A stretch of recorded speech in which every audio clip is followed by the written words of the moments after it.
जैसे ऑयल समुद्र की गहराइयों से निकलता है, वैसे ही एआई की टेक्नोलॉजी इनके न्यूरल इंजन से पॉसिबल होती है, जो कि बिना जीपीयू के बन ही नहीं सकती है। हम ये कह सकते हैं कि अब डेटा सेंटर्स नई फील्ड है जहां पर एआई कंटिन्यूसली उगती जा रही है और उसके लिए चाहिए पावरफुल जीपीयू जो कि चलते हैं मैसिव अमाउंट्स ऑफ इलेक्ट्रिसिटी को इस्तेमाल करके। ऑलरेडी यूएस प्रेसिडेंट ने अनाउंस किया है $500 बिलियन का एक प्रोजेक्ट जिसका कि नाम है स्टारगेट। इसमें दुनिया का सबसे बड़ा एआई डेटा सेंटर अमेरिका की धरती पर बनाया जाएगा। चाइना भी इस रेस में काफी आगे दिख रहा है और इवन सिंगापुर, मलेशिया और दूसरे एशियन कंट्रीज भी डेटा सेंटर्स को लेकर के काफी ज्यादा सीरियस हैं और वो इन्हें लगातार मैन्युफैक्चर कर रहे हैं। एसेंशियली ये डेटा सेंटर्स इन देशों को अनेबल करेंगे अपने देश में ही एआई कंप्यूट पावर को जनरेट करने में। हम जो एआई की प्रोग्रेस रिसेंट ईयर्स में देख रहे हैं वो एआई डेटा सेंटर्स में चल रहे हजारों लाखों जीपीयूज की वजह से है।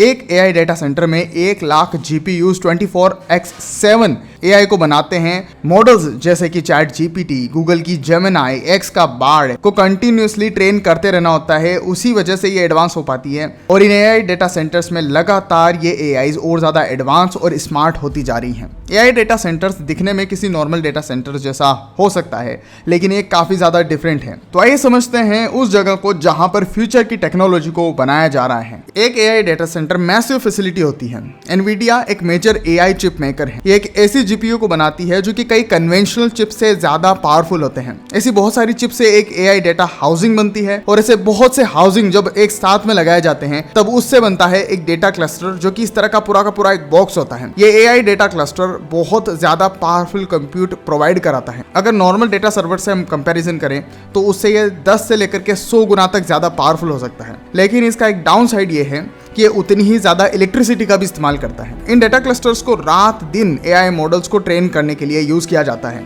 इनमें इलेक्ट्रिसिटी डिमांड काफी ज्यादा अमाउंट में आती है। ये AI data centres normal data centre और सर्वर के कंपैरिजन में 100 गुना ज्यादा इलेक्ट्रिसिटी को कंज्यूम करते हैं, क्योंकि जीपीयू मैसिव पावर यूज करते हैं काम करने के लिए, क्योंकि सारे के सारे जीपीयूज पैरेलल में प्रोसेसिंग कर रहे होते हैं, जबकि सीपीयूज जो होते हैं वो एक ही सीरीज में प्रोसेस करते हैं। इस वजह से इनकी इलेक्ट्रिसिटी कंजप्शन बहुत ज्यादा होती है। इन एआई डेटा सेंटर्स के लिए इलेक्ट्रिसिटी की प्रॉब्लम बहुत ज्यादा बड़ी है, क्योंकि इन्हें इलेक्ट्रिसिटी कंटिन्यूसली चाहिए और ऐसा भी नहीं कि कोई छोटे मोटे अमाउंट में। ये डेटा सेंटर्स इतनी इलेक्ट्रिसिटी का यूज कर सकते हैं जितना कि कई सारे छोटे शहर यूज करते हैं। दूसरी बात, इतनी इलेक्ट्रिसिटी को जब ये कंज्यूम करते हैं तो उसमें हीट भी काफी निकलती है।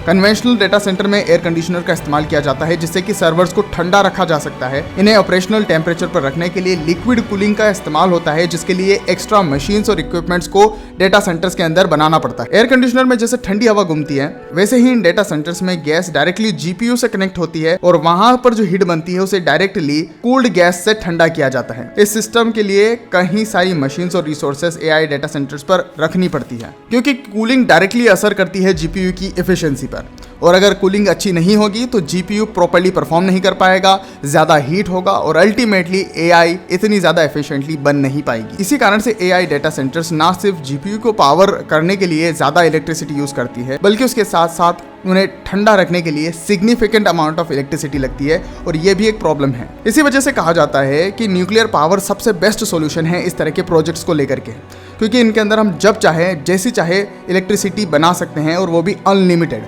न्यूक्लियर फ्यूल आसानी से ख़त्म नहीं होता है और एक बार अगर किसी न्यूक्लियर सेल को भर दिया जाए तो वो कहीं 100 सालों तक भी इलेक्ट्रिसिटी प्रोवाइड कर सकता है। इस एआई डेटा सेंटर की टेक्नोलॉजी में इंडिया अभी भी काफ़ी पीछे चल रहा है। इंडिया में अभी एक भी एआई डेटा सेंटर नहीं है और लगता नहीं है कि बहुत ही जल्दी फ्यूचर में ऐसा हो भी पाएगा। देखना यह है कि क्या कोई इंडियन कंपनी भी कॉम्पिटिशन में रहने के लिए इस तरह का कोई नया डेटा सेंटर बनाती है या फिर नहीं, या फिर इस टेक्नोलॉजी में भी हम हर एक टेक्नोलॉजी की तरह पीछे रह जाएंगे।